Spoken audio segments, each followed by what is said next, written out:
அனைவருக்கும் வணக்கம். இதை பார்க்கும் சொந்தங்கள், உறவுகள், நட்புகள், தோழர்கள் அனைவரும்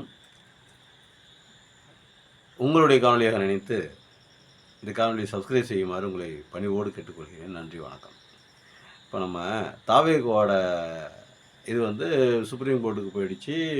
சுப்ரீம் கோர்ட்டில் போன திங்கக்கிழமை நினைக்கிறேன், கடைசியான திங்கக்கிழமை நினைக்கிறேன், தீர்ப்பு கொடுத்துட்டாங்க. எப்படி தீர்ப்பு கொடுத்துட்டாங்க? சிபிஐக்கு மாற்றி தீர்ப்பு கொடுத்துருக்கிறார்கள். சரி, இந்த சிபிஐக்கு மாற்றி தீர்ப்பு கொடுக்கறது நமக்கு நம்ம சட்டம் படிக்கவில்லை. முதல்ல நம்ம படிக்கவே இல்லை, படிப்பறிவே இல்லை. அதுதான் ஃபஸ்ட்டு. செகண்டு, நமக்கு படிப்பே இல்லாததுக்கப்புறம் சட்டம் எப்படி தெரியும்? ஆனாலும் நமக்கு தெரிஞ்ச ஒரு சில கேள்விகளை, சந்தேகங்களை நம்ம நீதிபதிகளிடமோ இல்லை அரசிடமோ இல்லை மத்திய சொலிசிட்டர் ஜெனரல் யாரோ ஒருத்தர் அந்த கேள்விகளுக்கு பதில் சொல்லணும் அப்படிங்கிறது நம்மளுடைய பணிவான வேண்டுகோளாக இருக்குது. என்ன வேண்டுகோள்? இப்போ தாவேகா பிரச்சாரத்தில் இந்த மாதிரி நடக்குது, அது முடிஞ்சு போச்சு. அதில் 41 உயிர்கள் பலியாயிடுச்சு. அது மத்திய மாநில அரசாங்கம் முன்னாடி நின்று பார்த்து செஞ்சிருச்சு, நல்லபடியாக செஞ்சு முடிச்சிச்சு. பிரேத பரிசோதனை செஞ்சு முடிச்சு ஒப்படைச்சிச்சு. அது நல்லா செஞ்சிச்சா இல்லை தவறாக செஞ்சிச்சா, அதில் உள்நோக்கம் இருக்குதா, அது அப்புறம் அதை கோர்ட்டு விசாரிக்கும், அப்புறம் நமக்கு தெரிஞ்சுக்கணும். ஆனால் தமிழக அரசு தன்னுடைய வேலையை ஓரளவுக்கு நியாயமாக செஞ்சுருக்கு அப்படிங்கிறத நம்ம பார்க்குறோம். சரி, இதில் குறைகள் இருக்குது, குற்றங்கள் இருக்குது. நீங்கள் சொல்கிறீங்க, மக்கள் சொல்கிறாங்க, பப்ளிக் சொல்கிறாங்க, இல்லை தாவேகாக்காரங்க சரியாக சொல்கிறாங்க, அதிமுககாரங்க சொல்கிறாங்க, யாரோ ஒருத்தர் சொல்கிறாங்க. அது ஒரு பக்கத்து இருக்கட்டும், அதை பேசிக்குவோம் பின்னாடி. அதெல்லாம் தீர்ப்பு வரும், அதை விசாரிப்பாங்க, அப்புறம் சொல்லுவாங்க. இப்போ இது முடிஞ்சவொன்னு என்ன பண்ணுறாங்க அப்படின்னா, இது நடந்துக்கிட்டு இருக்கும்போதே மக்களால் தேர்ந்தெடுக்கப்பட்ட முதல்வர், தமிழ்நாட்டினுடைய முதலமைச்சர் மாண்புமிகு மரியாதைக்குரிய ஸ்டாலின் அவர்கள் என்ன பண்ணுறாங்க அப்படின்னா, ஒரு நபர் ஆணையம் ஒன்று அமைக்கிறாங்க. என்ன ஒரு நபர் ஆணையம்? அருணா ஜெகதீஷன் தலைமையில் இங்கே நடந்தது என்ன? இப்போ அந்த அம்மா தான் ஏற்கனவே என்ன பண்ணாங்க அப்படின்னாக்கா, நம்ம தூத்துக்குடி துப்பாக்கி சூட்டில் இங்கே நடந்தது என்ன அப்படிங்கிறத அவங்க கேட்டு தெரிஞ்சு தெளிவான ஒரு அறிக்கையை அரசுக்கு சமர்ப்பணம் பண்ணாங்க. அதே மாதிரி இந்த கரூர் சம்பவத்திலையும் நீங்கள் விசாரித்து சொல்லுங்கள் அப்படின்னு சொல்லிட்டு முதல்வர் ஒரு உத்தரவு போட்டிருக்காரு, ஒரு நபர் ஆணையம் அமைச்சிருக்காரு. அது ஒரு பக்கெட்டு. இந்த வழக்கு உயர்நீதிமன்றத்துக்கு போகுது. உயர்நீதிமன்றத்துக்கு போனால் என்ன பண்ணுறாங்க அப்படின்னா, அங்கே என்ன பண்ணுறாங்க அப்படின்னா, நீங்கள் அமைச்ச ஆணையம் ஒரு பக்கெட்டு இருக்கட்டும், நாங்கள் ஒரு எஸ்ஐடி அப்படி அது எஸ்ஐடி என்ன ஃபுல் ஃபார்ம் தெரியல எனக்கு, எஸ்ஐடின்னு ஒன்று அமைக்கிறோம் அப்படின்னு சொல்லிட்டு ஒரு அஸ்ராகாருக்குன்னு ஒரு டிஐஜின்னு நினைக்கிறேன், லேடி அம்மா தான், அந்த அம்மா தான் அவங்கள நியமித்து என்ன பண்ணுறாங்க, ஒரு உத்தரவு போடுறாங்க. அஸ்ராக்காருக்கு ஒரு நேர்மையான அதிகாரி அப்படின்னு இல்லை பரவாயில்ல பேர் எடுத்துருக்காங்க போட்டிருக்கு. தகவல்களும் அதான் சொல்லுது. சரி, போட்டிருக்காங்க. இப்போ இவங்க 2 பேருமே விசாரிக்கக்கூடாது அப்படின்னு தான் இந்த தாவேகாக்காரங்க நம்ம சுப்ரீம் கோர்ட்டு போகிறாங்க. யார் விசாரிக்கக்கூடாது? இந்த முதல்வர் அமைச்ச ஒரு நபர் ஆணையம் விசாரிக்கக்கூடாது. கோர்ட்டு உயர்நீதிமன்றம் சொன்ன எஸ்ஐடி அந்த அஸ்ராக்கருக்கு அந்த அம்மாவும் விசாரிக்கக்கூடாது அப்படின்னு சொல்லிட்டு இவங்க சுப்ரீம் கோர்ட்டு போயிட்டாங்க. சரி, சுப்ரீம் கோர்ட்டு போனாங்கல்ல, சுப்ரீம் கோர்ட்டு எதுக்காக போகணுங்கிறது முதல் கேள்வி. ஏன் போகணும்? நம்ம எதுக்கு போகணும்? நீங்கள் எந்த குற்றமும் செய்யலை, எல்லா குற்றமும் தமிழ்நாடு அரசு தான் செஞ்சுது. எல்லா குற்றங்களும் அந்த தமிழ்நாடு அரசு சம்மந்தப்பட்ட அந்த அதிகாரிகள், போக்குவரத்து எல்லாருமே. நீங்கள் தான் குற்றம் சாட்டுறீங்கல்ல, ஒரு மந்திரி மேலே குற்றம் முன்னாள் மந்திரி மேலே குற்றம் செந்தில் பாலாஜி மேலே குற்றம் சாட்டுறீங்க. செந்தில் பாலாஜி மேலே குற்றம் சாட்டுறீங்க. எப்படி குற்றம் சாட்டுறீங்க? இவங்க தான் எல்லாத்தையும் எல்லா வேலையும் பார்த்துருக்காங்க, இந்த இறப்புக்கெல்லாம் காரணம் திமுக தான், தமிழ்நாடு அரசு தான் அப்படிங்கிறீங்க. அரசு அதிகாரத்தை வைத்து இந்த மாபெரும் இறப்புகளை செய்திருக்கிறாங்க அப்படின்னு சொல்லிட்டு உங்கள் கட்சிக்காரங்கள்லேருந்து நீங்களே ஆளை வச்சு பரப்புறீங்க, எல்லாமே பண்ணுறீங்க. சரி, அது ஒரு பக்கத்து இருக்கட்டும். இப்போ நீங்கள் எந்த தவறுமே பண்ணலை, தப்பு பண்ணது பூரா தமிழ்நாடு அரசு. அப்போ நீங்கள் எந்த தவறுமே பண்ணாத ஆள், நீங்கள் ஏன் இந்த விசாரணை உட்படக்கூடாது? அந்த அம்மா அருணா ஜெகதீஷனுங்கிற அம்மா, அவங்க தான் அதான் பேருன்னு நினைக்கிறேன். தமிழ்நாடு அரசு முதல்வர் நியமித்து அவங்க அதான் பேருன்னு நினைக்கிறேன். அந்த அம்மா நேர்மையான ஒரு அம்மா தான் அவங்களும் எல்லாருமே சொல்கிறாங்க. இப்போ அந்த அம்மாவோட நேர்மையில் உங்களுக்கு நம்பகத்தன்மை இல்லையா? இல்லை இப்போ இந்த அஸ்ராக்காருக்கு அப்படிங்கிற அஸ்ராங்கிற ஒரு அம்மா இருக்காங்க, டிஐஜியாக இருக்காங்கள்ல, அவங்கள கோர்ட்டு நியமிச்சிச்சு இல்லை, அந்த அம்மா மேலே உங்களுக்கு நம்பிக்கை இல்லையா? 2 பேத்து மேலேயும் நம்பிக்கை இல்லையா? 2 பேத்தையும் நம்பாமல் தான் நீங்கள் இதுக்கு போனீங்களா? சரி, இவங்க விசாரணையை நீங்கள் பார்த்தீங்களா? இவங்க எப்படி விசாரிக்கிறாங்க, இவங்க விசாரணை எப்படி இருந்துச்சுன்னு சொல்லிட்டு பார்த்தீங்களா? இதை பார்க்காம நீங்கள் எதுக்கு வந்து சுப்ரீம் கோர்ட்டுக்கு போறீங்க? இதை பார்த்துட்டு அம்மா, இந்த அம்மா வந்து அந்த முதல்வர் சொன்ன அந்த அம்மாவும் எங்கள் தப்பாக எங்களை கேள்வி கேட்குறாங்க. செய்யாத தப்புலாம் நாங்கள் செய்யாத தப்பெல்லாம் நாங்கள் செஞ்சோன்னு சொல்கிறாங்க. அதே மாதிரி இந்த அம்மாவும் வந்து தப்பாக கேள்வி கேட்குறாங்க. நாங்கள் செய்யாத விஷயத்தெலாம் நாங்கள் செஞ்சோன்னு சொல்கிறாங்க. பழிய பூரா எங்கள் மேலே போடுறாங்க. 2 பேருமே மாற்றி மாற்றி பழிய எங்கள் மேலே தான் போடுறாங்க. அதனால் இவங்க மேலே எங்களுக்கு பயமாக இருக்குது, இவங்க மேலே எங்களுக்கு நம்பிக்கை இல்லை, அதனால் சுப்ரீம் கோர்ட்டு விசாரிங்க அப்படின்னு சொல்லணும். அதில் ஒரு நியாயம் இருக்குது. இல்லை, நானே இப்போ எனக்கு தெரிஞ்சதை சொல்கிறேன். நீங்கள் யாரும் பார்க்குறவங்க பெரியவங்க பொதுமக்களோ இல்லை பெரிய வல்லுநர்களோ தப்பாக எடுத்துக்காதீங்க. எனக்கு தெரிஞ்ச கேள்விகளை தெரியாத விளக்கத்துக்காக கேட்குறேன் உங்கள்கிட்ட. சரி, இப்போ சுப்ரீம் கோர்ட்டு போயிட்டீங்க, ரைட்டு. அது வந்து நீங்கள் போனதுக்கான உள்நோக்கமும் இருக்கலாம், எது வேணால் இருக்கலாம். அதில் உள்நோக்கம் தான் இருக்குதுங்கிறத பச்சையாக தெரியுது நமக்கு. நீங்கள் எது வேணால் இருக்கலாம், ரைட்டு. சுப்ரீம் கோர்ட்டில் அம்மா ஜே.கே. மகேஸ்வரி அப்படிங்கிறவங்க, அவங்க வந்து இப்போ பெரும்பாலும் இந்த சுப்ரீம் கோர்ட்டில் பெரிய பெரிய பதவியில் இருக்கிறவங்கலாம் வந்து பார்த்திங்கன்னா லேடிஸ் பேர் மாதிரியே இருக்கும், ஜென்ஸாக இருப்பாங்க. ஜென்ஸ் பேர் மாதிரியே இருக்கும், லேடிஸாக இருப்பாங்க. இவங்க ஜே.கே. மகேஸ்வரின்னு சொல்கிறாங்க. அது லேடிஸாக தான் இருக்கணும்னு நினைக்கிறேன், எப்படின்னு தெரியல. அதே மாதிரி அவங்க ஒருத்தாங்க. அதுக்கப்புறம் வந்தீங்கன்னா என்.வி. அஞ்சாரியா ஆச்சாரியா கலிபுரம் அஞ்சாரியா அப்படின்னு ஒரு நீதிபதி இருக்காங்க போட்டு நமக்கு தெரியலை. அவங்க பேர் ஒரு பக்கம்ல இல்லை, இவங்க 2 பேர் தான் அந்த பெஞ்சு தான், இவங்க 2 பேர் அடங்கிய பெஞ்சு தான் அந்த விசாரிக்குது இந்த தாவேகாவோட இதை. அந்த அம்மா அவங்க 2 பேரும் விசாரித்து என்ன சொல்கிறாங்க அப்படின்னா, இப்போ நமக்கு வந்த சந்தேகங்கள்லாம் அவங்களுக்கு வரல பாவம். சரி, விசாரணை என்னப்பா வழக்கு என்னப்பா? சரிப்பா, அப்படியா? அவங்க ஏன் நீங்கள் சிபிஐ விசாரணை கூறுறீங்க? அதான் அந்த நாட்டினுடைய முதலமைச்சர் வந்து ஒரு நபர் ஆணையம் போட்டிருக்காரு. அந்த நாட்டுடைய உயர்நீதிமன்றம் ஒரு எஸ்ஐடின்னு சொல்லிட்டு ஒரு உயர் போலீஸ் அதிகாரியை போட்டிருக்காங்க. அவங்க விசாரிச்சிட்டாங்களா? விசாரணை நடக்குதா? அவங்க 2 பேரும் விசாரிக்கிறாங்களா? விசாரணை நடக்குதா? தனித்தனியாக விசாரிக்கிறாங்களா, இல்லை ஒன்றா விசாரிக்கிறாங்களா, இல்லை விசாரணை நடக்குதா? அவங்க என்னென்ன கேட்டாங்க, உங்கள்கிட்ட என்னென்ன பதில் சொன்னீங்க? இப்போ எதுக்கு சிபிஐ விசாரணை கேட்குறீங்க? அவங்க விசாரணை சரியில்லையா? இந்த கேள்வியை கேட்கணுமா இல்லையா? சரி, அவங்கள்ட்ட கேட்கணும். ஃபஸ்ட்டு அவங்கள்ட்ட கேட்டுக்கணும். யார் புகார் கொடுக்குறாங்களோ, மனு யார் கொடுக்குறாங்களோ அவங்கள்ட்ட கேட்டுக்கணும் ஃபஸ்ட்டு அந்த நீதிபதிகள். ஜே.கே. மகேஸ்வரி இல்லை யாராக இருந்தாலும் சரி, ஜே.கே. மகேஸ்வரியோ இல்லை என்.வி. அஞ்சாரியோ இல்லை வேறு எந்த இப்போ ஏன் தலைமை நீதிபதி பி.ஆர். கவாயாவே இருக்கட்டுமே, கேட்கணுமா இல்லையா? வாப்பா என்ன விஷயம் அப்படி கேட்கணும்ல, கேட்கலை. சரி, தமிழ்நாடு அரசுக்கிட்டையாவது கூப்பிட்டு கேட்டிங்களா? என்னப்பா உங்கள் ஊரில் இது மாதிரி நடந்துச்சுல்ல, அது வந்திருக்காங்கப்பா, அது மாதிரி புகார் கொடுத்துருக்காங்க, என்ன பதில் சொல்கிறீங்க? பதில் சொல்லுங்கள் டக்குன்னு. நாளைக்கு அவங்களுக்கு நான் ரிசல்ட்டு சொல்லணும். அவங்க சிபிஐ விசாரணை கோரி மனு கொடுத்துருக்காங்க. நீங்கள் என்ன சொல்ல வரீங்க? ஏன் உங்களால் விசாரித்து அந்த சரியான தீர்ப்பை சொல்ல முடியாதா? சரியான நீதியை உங்களால் நிலைநாட்ட முடியாதா? இல்லை சரியானபடி விசாரிக்க மாட்டீங்களா? இல்லை விசாரிக்க தெரியாதா?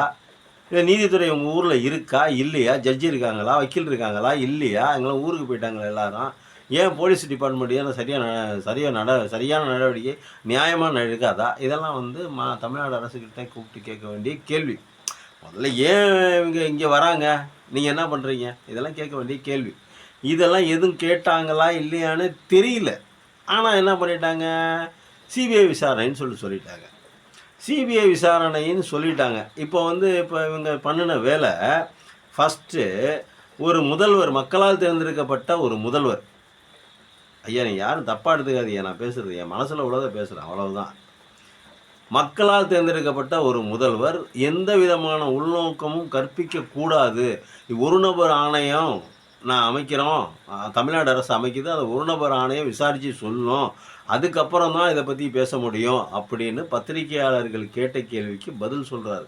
எவ்வளோ ஒரு சரி, அவர் ஏன் பெருந்தன்மை நம்ம ஏன் சொல்லுவானே, இப்போ சொன்னோம்னா நம்ம ஸ்டாலினுக்கு பறிஞ்சு பேசுகிறோம் அப்படிங்கிற மாதிரி ஆயிரும். அதை நம்ம சொல்ல வேணாம். அப்போ ஒரு முதல்வர் சொல்கிறார், மக்களால் தேர்ந்தெடுக்கப்பட்ட முதல்வர் சொல்கிறார், உள்நோக்கம் கற்பித்து பேசக்கூடாது, நான் பேச மாட்டேன், ஒரு ஆணையம் வந்திருக்கு, அந்த ரிசல்ட் வந்ததுக்கப்புறம் பேசிக்கலாம், யார் தண்டிக்கப்படுவார்கள் யார் கைது செய்யப்படுவார்கள் பேசிக்கலாம், அது அப்புறம் அவங்க என்ன ரிப்போர்ட் கொடுக்காம பொறுத்து அப்படின்னு சொல்லிட்டு முதல்வர் சொல்கிறார்.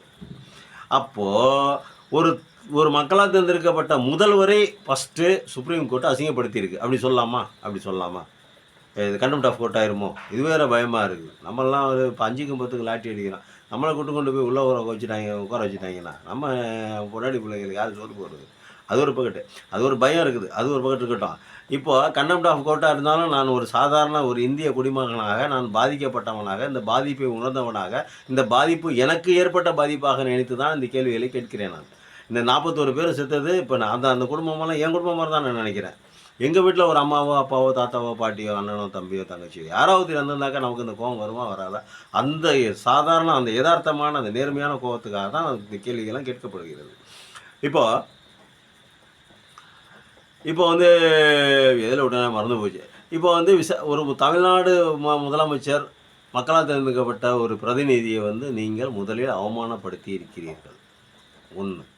2வது இந்த அவங்க தமிழ்நாடு முதலமைச்சர் நியமிச்சாங்கல்ல அந்த அம்மா, அவர்கள் மேலேயும் நம்பகத்தன்மை இல்லாத இல்ல இல்ல அப்படிங்கிற மாரியான ஒரு இது. முதல்ல 2மே அவுட்டு.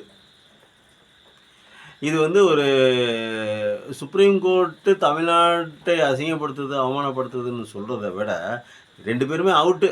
பார்க்குறவங்களுக்கு இந்த காணொலிக்கு பார்க்குறவங்களுக்கு நல்லா புரிஞ்சிருக்கும். 2வது உயர்நீதிமன்ற நீதிபதி. அவரு ஒரு சார்பா குடுத்துருக்கலாம், இல்ல இரு சார்பா குடுத்துருக்கலாம், இல்ல பொதுவா குடுத்துருக்கலாம். எப்படி குடுத்துருந்தாலும் அவர் வந்து உயர் நீதிமன்றத்தினுடைய நீதிபதி. அந்த நீதிபதி குடுத்த தீர்ப்பு என்ன? எஸ்ஐடி அஸ்ராம் அப்படிங்கிறாம அந்த அஸ்ராமா அப்படிங்கிறவரை நியமிச்சிருக்க விசாரணை ஆணையம் நியமிச்சிருக்காங்க. சரி, இது ஒரு நபர் ஆணையம், அது விசாரணை ஆணையம் நியமிச்சிருக்காங்க. அவங்க ஒரு உயர்மட்ட போலீஸ் அதிகாரி. சரி, இவங்க பார்க்குறாங்க, இவங்க கேட்குறாங்க. இப்போ அவங்க மேலேயும் உங்களுக்கு நம்பிக்கை இல்லை. எதுக்கு நம்பிக்கை இல்லை? சுப்ரீம் கோர்ட்டுக்கு நம்பிக்கை இல்லை. அப்படி எடுத்துக்கலாமா? இல்லை, புரியுதா உங்களுக்கு? நான் புரியுதுன்னு நினைக்கிறேன். உங்களுக்கு நல்லா புரியுன்னு நினைக்கிறேன் நான் பேசுகிறது. அதாவது தமிழ்நாடு அரசு நியமித்த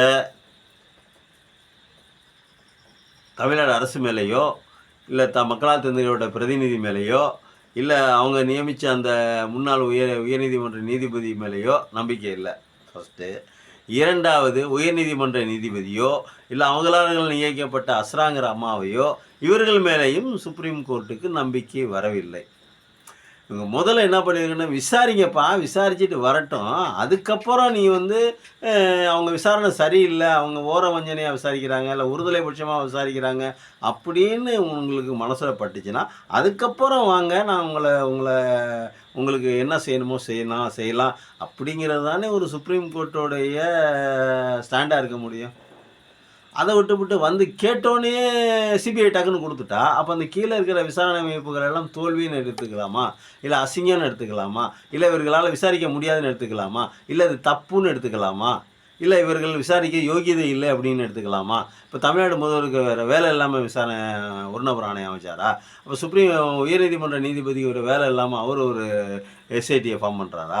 இதெல்லாம் நம்ம கேட்க வேண்டியதாக இருக்குல்லங்க. ஒரு சாதாரண குடிமகனாக நான் ஒரு இந்திய குடிமகன், எனக்கு சட்டம் தெரியாது, நான் வக்கீலுக்கு படிக்கலை. ஆனால் இந்த நியாயங்களுக்கு, இந்த மாதிரி கேள்விகளுக்கு ஒரு பதில் வேணும். அப்போது இது ஒரு பெரிய தவறான முன்னுதாரணமாக போயிடாதா அப்படிங்கிறது என்னுடைய கேள்வியாக இருக்குது. எப்படின்னா, எல்லாத்துக்கும் சுப்ரீம் கோர்ட்டு ஓடிட்டாங்க, எந்த வேணாலும் பண்ணுவாங்க, எந்த தவறு வேணாலும் பண்ணுவாங்க. தவறுகள்லாம் பண்ணிவிட்டு சுப்ரீம் கோர்ட்டுக்கு ஓடிட்டா அந்த தவறுகளை மூடி மறைப்பதற்கான வேலைகள் பார்க்குறாங்க அப்படின்னு எடுத்துக்கலாமா? இல்லை எப்படி? எனக்கு ஒன்றும் புரியல. அவங்க எதுக்காக இங்கே வந்தாங்க? விசாரணை நடந்துக்கிட்டு இருக்குது, நல்லா விசாரிக்க மாட்டாங்கிறாங்க, தப்பாக விசாரிக்கிறாங்க, எங்கள் மேலே அபாண்டமாக பழி சுமத்தப்படுகிறது, விசாரணை ஆணையம் எங்கள் மேலே பழி சுமத்தி எங்களை வந்து கூண்டிலேற்றப்படுகிறது, குற்றவாளியாக்க பார்க்கிறது அப்படின்னு சொல்லி சுப்ரீம் கோர்ட்டுக்கு போனால் பரவாயில்ல, எனக்கு நம்பிக்கை இல்லை, சிபிஐ கொடுங்க அப்படின்னு. அப்போது எதுவுமே விசாரணையை தொடங்குறதுக்கு முன்னாடியே சுப்ரீம் கோர்ட்டில் போய் நிற்கிற அப்படின்னா, அந்த நீதிபதிகளும் அவங்க உயர்நீதிமன்ற நீதிபதியாக இருக்கட்டும், உச்சநீதிமன்றம் கடவுளாகவே இருக்கட்டுங்க, யாராக வேணா இருக்கட்டுங்க, நியாயம் ஒன்று இருக்குல்லங்க. நீங்கள் எப்படி கீழே இருக்கிற அந்த இதை பூரா தட்டி விட்டுட்டு நீங்கள் எப்படி சிபிஐக்கு நீங்கள் உத்தரவிடலாம் அப்படிங்கிறதான நம்ம கேள்வியாக இருக்குது. ஒன்றும் இல்லைங்க, ஒரு பிரச்சனை, ஒரு கிராமம், நம்ம இருக்கிறது ஒரு கிராமம்னு வச்சுக்கோங்க. கிராமத்தில் ஒரு பஞ்சாயத்து, நீங்கள் நேராக கமிஷன் ஆஃபீஸுக்கு போய் ஒரு கம்ப்ளைண்ட் கொடுங்களேன். கமிஷன் ஆஃபீஸுக்கு போய் ஒரு கம்ப்ளைண்ட் கொடுங்களேன். கமிஷன் ஆஃபீஸ் என்ன தெரியுமில்ல பண்ணுவார்? கமிஷனர் நேராக லோக்கல் போலீஸ் ஸ்டேஷனுக்கு தான் அனுப்புவார் அந்த பேப்பரை. என்னையே அங்கேயும் கம்ப்ளைண்ட் கொடுத்துருக்காங்க, இது என்னன்னு கொஞ்சம் பார்த்து சொல்லுங்கள் சார். சீக்கிரம் பார்த்து நடவடிக்கை எடுக்க அப்படின்னு சொல்லுவார். அப்போ அங்கேருந்து இங்கே வருவாங்க. அவர் இங்கே வந்து போலீஸ்கார் ஏட்டையா வந்து என்ன தெரியுமா, இங்கே வா உன்னை எஸ்ஐ ஐயா கூப்பிட்டாங்க அப்படின்னு சொல்லி கூப்பிட்டு போய் அங்கே உட்கார வச்சுக்கிட்டு, யோ உன்னை யாரையா கொண்டு போய் கமிஷனர்கிட்ட கொண்டு போய் கம்ப்ளைண்ட் கொடுக்க சொன்னது, நீ இங்கே தானே நாங்கள் விசாரிக்க மாட்டோம்னு சொன்னோமா உங்கள்கிட்ட, என்ன நினச்சிட்டு இருக்கா அவன் மனசில், அப்போ நீ அவ்வளோ பெரிய ஆளா? போலீஸ்காரங்க வேறு மாதிரி பேசுவாங்க. நம்மளாம் இது எல்லாத்தையும் அனுபவிச்சது தான். இங்கே கொடுத்தா நமக்கு அவங்களுக்கு தெரிஞ்சவங்க, எதிர்தரப்புக்கு தெரிஞ்சவங்க நிறைய பேர் இருக்காங்க போலீஸ் ஸ்டேஷனில், அவங்க பவர்ஃபுல்லான பார்ட்டி. அதனால் நம்ம போய் கமிஷனில் கொடுத்துருவோம்னு சொல்லிட்டு கொடுப்போம். அந்த பேப்பர் என்னாலும் தடவி கடைசியாக லோக்கல் போலீஸ் ஸ்டேஷனுக்கு வந்துடும். லோக்கல் போலீஸ்காரங்க நம்மளை கூப்பிட்டு கேள்வி மேலே கேட்பாங்க, யோ என்னையா நீ நடத்திருக்கிற, நீ நேராக அங்கே போய் கொடுத்துருக்குற, அங்கே போய் கொடுத்தா எங்களுக்கு தெரியாமல் விசாரணை நடந்துடுமா? அவரே வந்து நேராக விசாரிச்சுட்டு வரா, கமிஷனை வந்து நேரடியாக விசாரிச்சுட்டு வரா. கமிஷனாக இருந்தாலும் இங்கே லோக்கலில் எங்கள் இன்ஸ்பெக்டர் கையெழுத்து போட்டால் தான் விசாரணை அதிகாரி அவர் தான் அத்தாரிட்டி ஆஃபீஸர் வந்து இல்லை இன்ஸ்பெக்டர் தான் நீ என்னவோ இன்ஸ்பெக்டர் இங்கே இருக்காரு, நீ ஏன் அங்கே போய் கம்ப்ளைண்ட் கொடுத்துருக்க? அந்த எஸ்ஐ கேட்பாரா கேட்க மாட்டாரா? நீங்களே நியாயமாக பேசுவாங்க. சட்டமெல்லாம் பீனல் கோடில், இந்தியன் பீனல் கோடெலாம் நமக்கு தெரியாது, கிரிமினல் ஆக்ட்டு தெரியாது, அந்த ஆக்ட் இந்த ஆக்ட்லாம் தெரியாது. ஒரு எஸ்ஐ கேட்பாரா கேட்க மாட்டாரா? ஏன் ஜட்ஜி கமிஷனர் நேராக வந்து விசாரிச்சுட்டு வரா? நாங்கள் விசாரிக்க மாட்டோமா, எங்களுக்கு தெரியாதா அப்படின்னு கேட்டால் நீங்கள் என்ன பதில் சொல்லுவீங்க? இதே மாதிரி தானேங்க, இதே ஃபார்முலா தானே அதுவும். சரி, அது வந்து என்ன பண்ணால் இப்போ சிபிஐ விசாரணை நடக்குது. சிபிஐ விசாரணைக்கு எதுக்கு ஒரு முன்னாள் உச்ச நீதிமன்ற ஓய்வு பெற்ற நீதிபதி எதுக்கு போட்டிருக்கீங்க? டைரக்ஷன் பண்ணுறதுக்கு, வழிகாட்டுதலுக்கு. என்ன வழிகாட்ட போகிறார் அவர்? அப்போ நீங்கள் என்ன சொல்ல வரீங்க? நான் சொன்னால் அதை நீங்கள் தப்பாக புரிஞ்சிக்காதீங்க, ஆனாலும் கேட்காம இருக்க முடியாது நம்மளால். அப்போ நீங்கள் என்ன சொல்ல வரீங்க? அப்போ சிபிஐ மேலே உங்களுக்கு நம்பிக்கை இல்லையா? இதுக்கு எதுக்குங்க டைரக்ஷன் பண்ணுறதுக்கு ஒரு முன்னாள் உச்சநீதிமன்ற ஓய்வு பெற்ற நீதிபதி எதுக்கு போடுறீங்க? இல்லை எனக்கு புரியல எனக்கு. அப்போ சிபிஐயில் இருக்கிறவங்களுக்கு அந்த வழிகாட்டுதல் நெறிமுறைகள்லாம் தெரியாதா? அந்த டைரக்ஷன் தெரியாதா? சிபிஐங்கிறது சென்ட்ரல் பியூரோ ஆஃப் இன்வெஸ்டிகேஷன், மத்திய ஒன்றிய அரசினுடைய பிரதானமாக இருந்த 2014க்கு முன்னாடி சிபிஐனா அட்டென்ஷனில் போய் ஒரு சல்யூட் அடிக்கலாம் தோணும். அப்படியே அட்டென்ஷனுக்கு வந்து அப்படி சக்குன்னு ஒரு சல்யூட் அடிக்கணும்னு தோணும். ஏன்னா அந்த சிபிஐ மேலே அவ்வளோ ஒரு மதிப்பும் மரியாதையும் கொண்ட நாடு இந்த நாடு. அந்த சிபிஐயும் அந்த அதிகாரிகளும் அந்த சிபிஐ அந்த அமைப்பும் அவ்வளோ ஜென்யூனாக இருந்தாங்க. இந்த 2014க்கு அப்புறம் அது வேறு மாதிரி ஆச்சுன்னு வச்சுங்க. அந்த விசாரணை அமைப்புகள் பூரா இன்க்ளூடிங் இன்கம் டேக்ஸு, என்ஐஏ வரைக்கும் மொத்தமாக மாறி போயிடுச்சு. அவர்களுக்கு யார் மேலே கோபமாக இருக்கோ அவங்க மேலெலாம் போய் விசாரணை நடக்கிறது, நியாயமாக போய் விசாரணை நடக்கிறதுல அது வேறு விஷயம், அது வேறு டாபிக், அது வேறு அப்புறம் பேசிக்கும். 2014க்கு முன்னாடி அப்படி ஒரு அட்டென்ஷனில் வந்து சல்யூட் அடிக்கிற அளவுக்கு சிபிஐனாக ஒரு பெரிய சிபிஐப்பா, சென்ட்ரல் பியூரோ ஆஃப் இன்வெஸ்டிகேஷன், அப்பா பயங்கரமாக இருக்கும்டா, பக்காவாக விசாரிப்பாங்கடா. ஐயோ நொங்கு எடுத்துருவாங்கடி, தூக்கி உள்ளே வச்சு குத்துன்னு குத்திடுவாங்க. தப்பு பண்ணாமல் மாட்டிக்க வேண்டிய, தப்பு பண்ணாமல் தப்பிக்கவே முடியாதுடி. இப்படிலாம் நம்ம பேசிக்கிட்டோம் ஒரு காலத்தில், இப்போ இல்லை. ஆனாலும் சிபிஐ வந்து ஒரு நாட்டினுடைய அமைப்பு தானே. ஒரு சென்ட்ரல் பியூரோ ஆஃப் இன்வெஸ்டிகேஷனுங்கிறது மத்திய ஒன்றிய அரசினுடைய தலைமை பண்பு மிகுந்த தலையாயமான ஒரு அமைப்பு தானே. அந்த அமைப்பை கொச்சைப்படுத்துகிற மாதிரி தானே இருக்குது. அந்த அமைப்புக்கு ஏன் வழிகாட்டணுங்கிறதானே கேள்வி. அப்போ ஒன்னபுரமையா இந்த ஆணையத்துக்கும் ஒன்றும் தெரியாது, உயர்நீதிமன்ற நீதிபதி அமைச்ச அந்த உயர்மட்ட போலீஸ் அதிகாரி அவங்களுக்கும் விசாரிக்க தெரியாது. இப்போ கடைசியாக சிபிஐக்கும் விசாரிக்க தெரியாது. அதனால தான் நாங்கள் அவங்கள கண்காணிக்கிறதுக்கு, வழிகாட்டுறதுக்கு, நெறிமுறைப்படுத்துறதுக்கு ஒரு உச்ச நீதிமன்றம் முன்னாள் நீதிபதியை போடுறோம்னு சொல்லி போட்டிருக்கீங்க. இது வந்து எந்த விதத்தில் நியாயம்னு அந்த அந்த அம்மா மாண்புமி மிகுந்த ஜே.கே. மகேஸ்வரி அம்மாவும் ஐயா NV அஞ்சாரியா அவர்களுக்கும் தான் வெளிச்சம். இது எந்த விதத்தில் நியாயம் அப்படின்னு. சரி, ஒரு உச்சநீதிமன்ற முன்னாள் நீதிபதியை போட்டதே நான் சொல்கிறேன் தப்புன்னு. சிபிஐக்கு நீங்கள் வந்து சிபிஐ அசிங்கப்படுத்துறீங்க, நான் சொல்கிறேன் அது தப்புன்னு தான் நான் சொல்கிறேன். நீங்கள் வந்து என்ன வேணால் பண்ணுங்கள், அது வேறு விஷயம். நியாயம் என் மனசில் பட்டதை நான் சொல்லணும்ல. சரி, அது ஒரு நீதிபதி போட்டிங்கல்ல, ஐயோ கால கொடுமையாக இருக்குது. அந்த அதிகாரி வந்து யார்? அந்த உச்ச நீதிமன்றம் முன்னாள் அந்த நீதிபதி யாருன்னா அஜாய் என்னது ரஸ்தோகி, அஜாய் ரஸ்தோகி. ஏற்கனவே ஒருத்தர் கேள்விப்பட்டிருக்காங்கள, நிறைய கேள்விப்பட்டிருக்காங்க. இப்போ காணொலிகளாக நிறையா அவர் பேர் அடிபடுது. இவர் யார் அப்படின்னா, இவர் எப்படியாப்பட்ட ஒரு மதிப்பு மரியாதைக்கு மீறிய மனிதர், உயர்வான எண்ணங்களை உடைய ஒரு மனிதர். எப்படி அப்படின்னா, பில்கிஸ் பானுன்னு ஒரு அம்மா 2002 குஜராத் கலவரம், அதெல்லாம் உங்களுக்கு தெரிஞ்சிருக்கும், படிச்சிருப்பீங்க. இப்போ கரண்ட்டில் வந்துகிட்டு இருக்குது அதெல்லாம். அந்த குழந்தைய 2.5 வயசு 2 வயசு குழந்தையோட காலை 2 கையால் பிடிச்சிக்கிட்டு செவுத்தில் அடித்து கொண்டாங்க பார்த்தீங்களா? ஒரு குடும்பத்தை கொலை பண்ணுறாங்க. ரைட்டு, நடக்குது, உலகம் பூரா நடக்குது. பெண்களை ரேப் பண்ணுறாங்க, உலகம் பூரா நடக்குது. கர்ப்பிணி பெண்ணை ரேப் பண்ணுறாங்க, இராணுவங்கள், உலகில் உள்ள பெரும்பாலான இராணுவங்கள் செய்கிறது. அழகாக இருந்தால் போதும், கர்ப்பமாக இருக்காளா, அந்த அம்மா கர்ப்பமாக இருக்காங்களா இல்லையாங்கிறது தேவையில்லை. ஆள் அழகாக இருக்கா, உடனே ரேப் பண்ணுவாங்க, பெரும்பாலான இராணுவங்கள் செய்கிறது. ஆனால் நீங்கள் ஒன்று பாருங்கள், அதில் ஒரு முக்கியமான விஷயம், எந்த ஒரு நாட்டிலையும் எந்த ஒரு இராணுவமும் எந்த ஒரு கொடுங்கோலனும் எந்த ஒரு தீவிரவாதியும் எந்த ஒரு பயங்கரவாதியும் 2.5 வயசு குழந்தையினுடைய கால்களை 2 கால்களை 2 கைகளால் பிடித்து கொண்டு பாறாங்கல்லில் அடித்து அந்த குழந்தைய கொண்டதா எங்கேயாவது கேள்விப்பட்டிருக்கீங்களா? இந்த ஊரில், இந்த உலகத்தில், இந்த நாட்டில், இந்த பிரபஞ்சத்தில்?